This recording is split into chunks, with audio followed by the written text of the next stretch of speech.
July 7, 2016, Micah Xavier Johnson launched a surprise attack on a gathering of police officers in Dallas, Texas.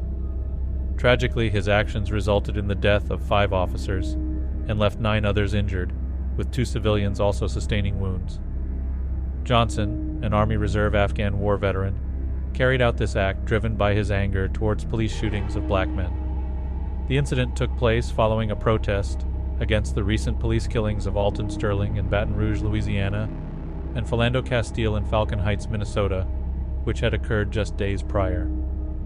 Micah Xavier Johnson was born in Magee, Mississippi, and grew up in Mesquite, Texas. During a visit to the VA on August 15, 2014, he briefly mentioned that his childhood was stressful, although specific details were redacted from the visit report. When he was 4 years old, his parents went through a divorce. At the age of 17, Johnson transferred to John Horn High School, where he participated in the Junior Reserve Officers Training Corps program, according to the Mesquite Independent School District. However, he faced academic challenges and graduated in 2009 with a grade point average of 1.98, ranking 430th out of 453 students in his class.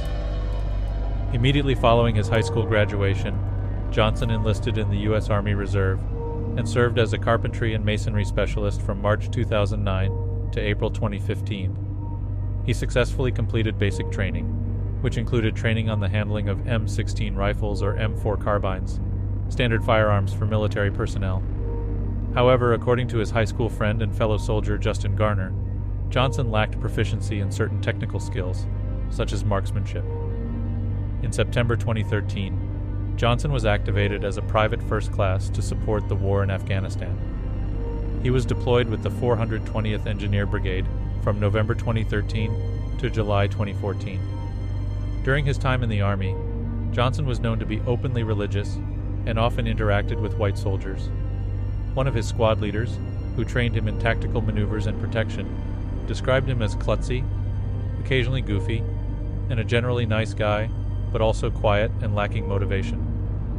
On July 29th, the Army released documents that revealed early signs of concerning behavior exhibited by Johnson, although specific details were redacted. The documents also mentioned that while Johnson was sociable, he was often seen as a loner by other soldiers. There were instances when he would eat his lunch alone in a vehicle, while the rest of his unit ate together outside. During his deployment on May 1, 2014, Johnson faced allegations of harassment from a female soldier. She sought a protective order against him and expressed the need for him to receive mental health counseling. The accusation arose after the soldier reported the disappearance of 4 pairs of women's underwear from her laundry bag. A health and welfare inspection conducted in the soldier's rooms discovered 1 pair in Johnson's quarters, while the remaining 3 were found in his pocket by another soldier. When confronted about the incident, Johnson attempted to dispose of the undergarments in a nearby dumpster. He initially lied, claiming that a female civilian acquaintance had given him the underwear, but the female soldier confirmed that they belonged to her. According to the female soldier's statements to investigators, she had known Johnson as a platonic friend for 5 years, but their communication had ceased. She characterized their relationship as tumultuous, marked by arguments and conflicts. She specifically recalled an incident in which Johnson punched a car window, resulting in severing an artery, when she informed him of her plans to attend college. Johnson then compelled her to take him to a hospital for treatment. However, Johnson provided a different account, claiming that he punched the window because the soldier had failed to join him for a movie they had planned to watch together. He added that the stress from his job and challenging personal life contributed to his actions during that time. Based on the recommendation of his platoon sergeant, Johnson was disarmed due to concerns about a potential threat he might pose. However, another Army official later commented that this action was unusual, since Johnson did not exhibit visible agitation or pose an immediate danger to himself or others. As a result, Johnson was placed under 24-hour escort, which was a source of shame and isolation for him. On May 3rd, he was temporarily relocated to Bagram Airfield, but he had insufficient time to pack all his belongings. During the process of emptying Johnson's quarters and packing his belongings on May 14th, soldiers discovered unauthorized items in his sleeping bag. These included a single high-explosive dual-purpose 40mm grenade, a .50 caliber round, and prescription medication belonging to another soldier.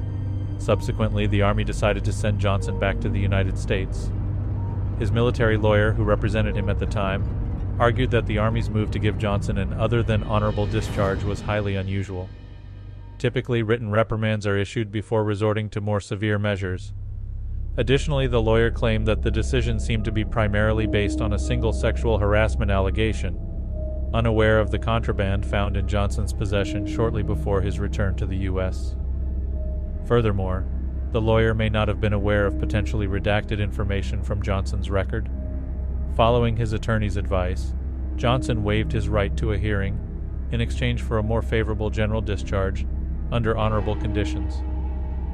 Ultimately, due to an Army error, he received an honorable discharge in September 2014. In August 2016, the Veterans Health Administration released public documents revealing that Micah Xavier Johnson exhibited symptoms consistent with post-traumatic stress disorder, PTSD, after his return from Afghanistan.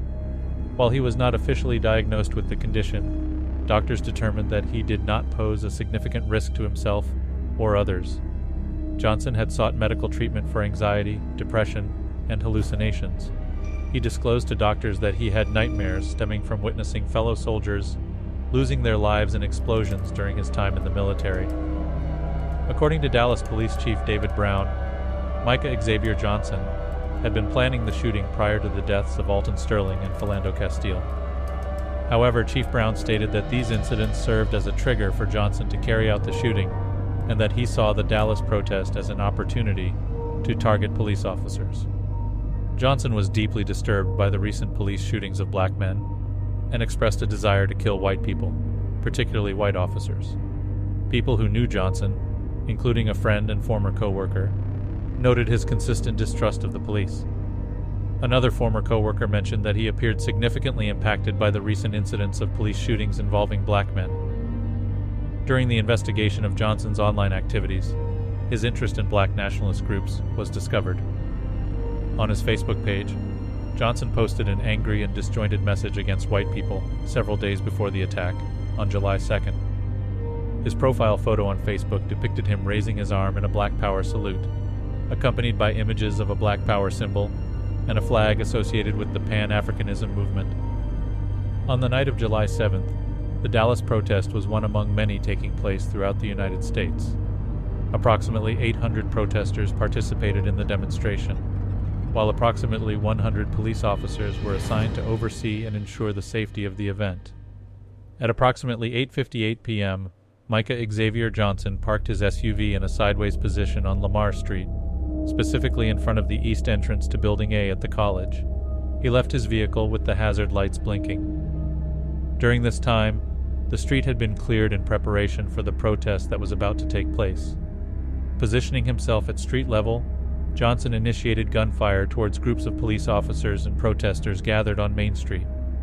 It is believed that he had conversed with 3 of the officers he targeted before he began shooting.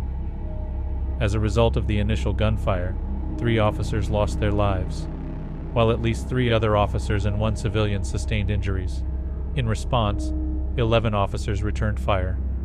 The chaotic situation led to officers scrambling to block intersections, exposing themselves to gunfire as they attempted to locate the source of the shots. Subsequently, Johnson moved north on Lamar Street, encountering Officer Brent Thompson along the way. A bystander captured a video of the encounter from a hotel balcony on Lamar Street. The footage depicted Johnson, dressed in tactical attire, wearing body armor with hard AMOR plates, and armed with a rifle, reloading his weapon and firing indiscriminately to attract officers towards his position. When Thompson approached a corner, Johnson engaged him in a gunfight, causing Thompson to seek cover behind a concrete pillar. Johnson fired shots towards one side of the pillar, and then quickly moved to the other side, flanking Thompson. From behind, Johnson fired multiple rounds, fatally striking Thompson. Injured from the firefight, Micah Xavier Johnson attempted to enter the college through the Lamar Street entrance by shooting out the glass door, but his efforts were unsuccessful. During this time, he wounded 2 campus police officers who were positioned near the doorway inside the building. Corporal Brian Shaw sustained a gunshot wound in the stomach beneath his bulletproof vest, while Officer John Abbott was injured by flying glass in his legs. Johnson then proceeded to Elm Street, where he shot out another glass door and entered the college undetected. From there, he made his way to Building B. Hearing the sound of shattering glass, Corporal Shaw, despite his injuries, followed the trail of blood and discovered it leading to a stairwell. Accompanied by another police officer, they entered the stairwell, but were met with a barrage of gunfire from above. Unable to locate Johnson, they exercised caution, refrained from returning fire, and retreated with the other officer.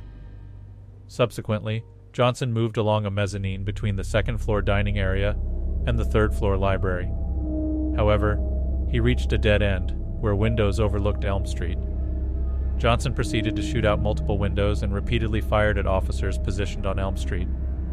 One of the officers, Michael Smith, who was stationed in front of a 7-Eleven, was struck and killed by Johnson's gunfire, which also shattered the storefront glass.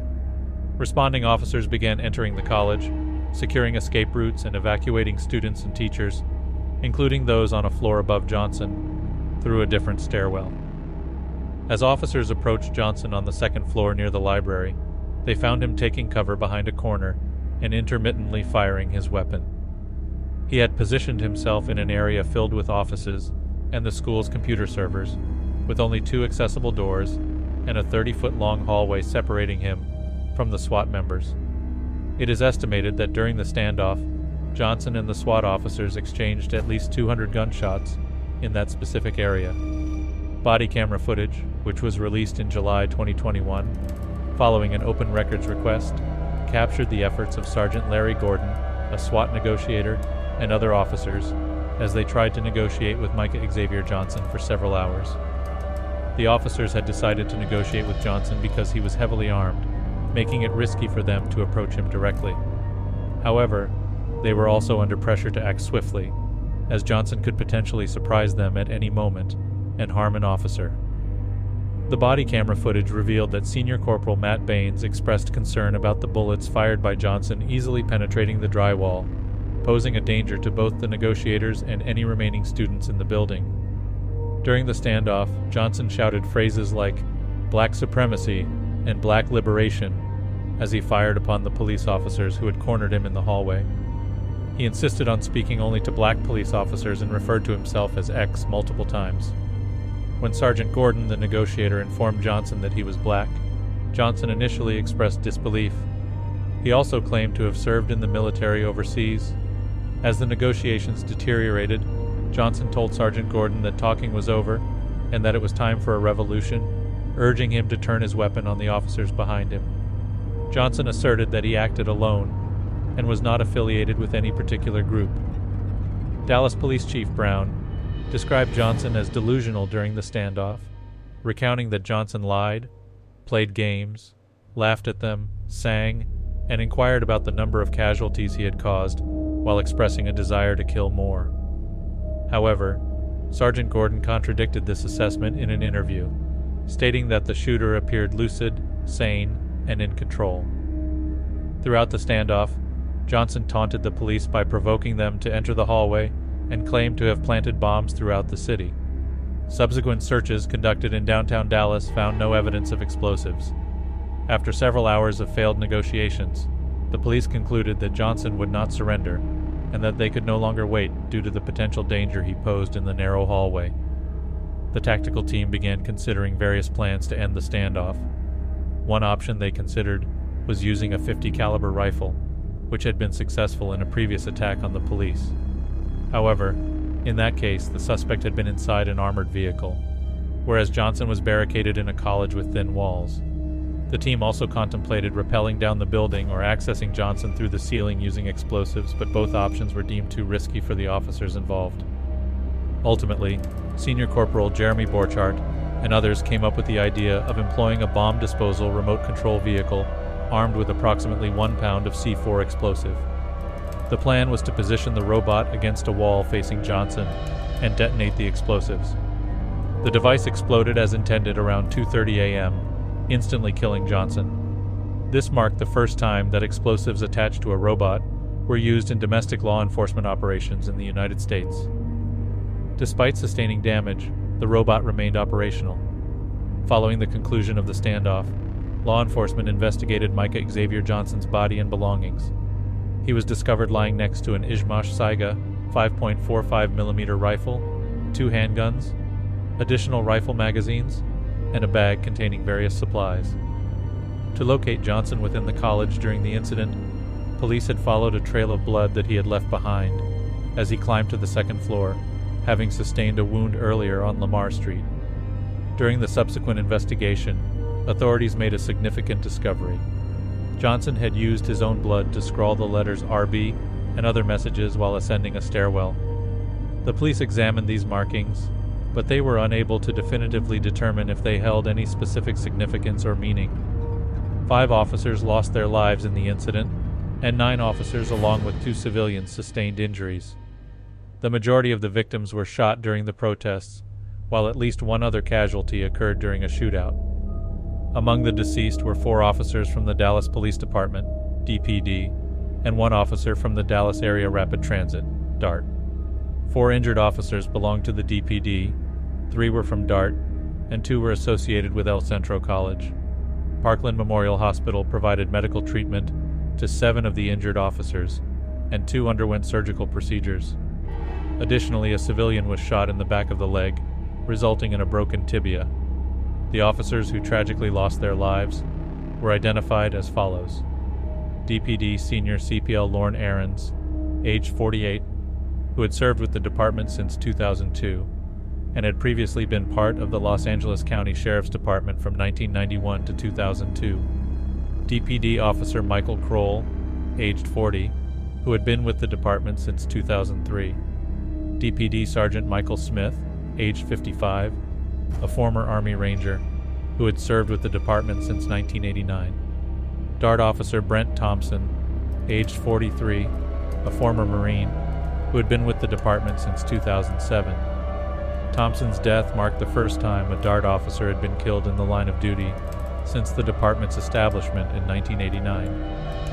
DPD Officer Patricio Patrick Zamaripa, aged 32, a former Navy sailor and Iraq War veteran, who had joined the department in 2010. The authorities conducted a search of Johnson's family home the day after the shooting. During the search, detectives recovered bomb-making materials, ballistic vests, 2 rifles, ammunition, and a personal journal containing instructions on shooting techniques and tactical movements. Chief Brown described the journal as containing rambling content that was difficult to decipher. According to Chief Brown, the evidence indicated that Johnson had been practicing detonations and had enough explosive material to cause devastating effects in Dallas and the North Texas area.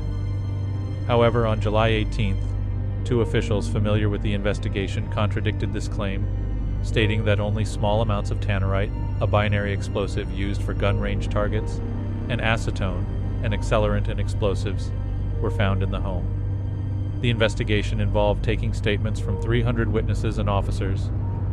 Johnson's laptop, journal, and cell phone, along with 170 hours of body camera footage, were being examined as part of the investigation. However, there were concerns about the resolution quality of some of the 90 cameras installed in downtown Dallas, which could have captured crucial parts of the shooting. These cameras were part of a surveillance system implemented to reduce crime in the area, but their footage might not provide clear evidence for the investigation. As a result, the Dallas Police Department decided to postpone the release of the surveillance footage, originally planned for August 29th, stating that its release could interfere with the ongoing investigation. The shooting had a profound impact on the Dallas community and beyond. It further intensified tensions and divisions in the ongoing national conversation about police violence and racial injustice. The incident sparked debates about gun control, police tactics, and the relationship between law enforcement and minority communities. The shooting and its aftermath contributed to discussions and debates surrounding police reform, including the use of force, community policing, implicit bias training, and accountability mechanisms.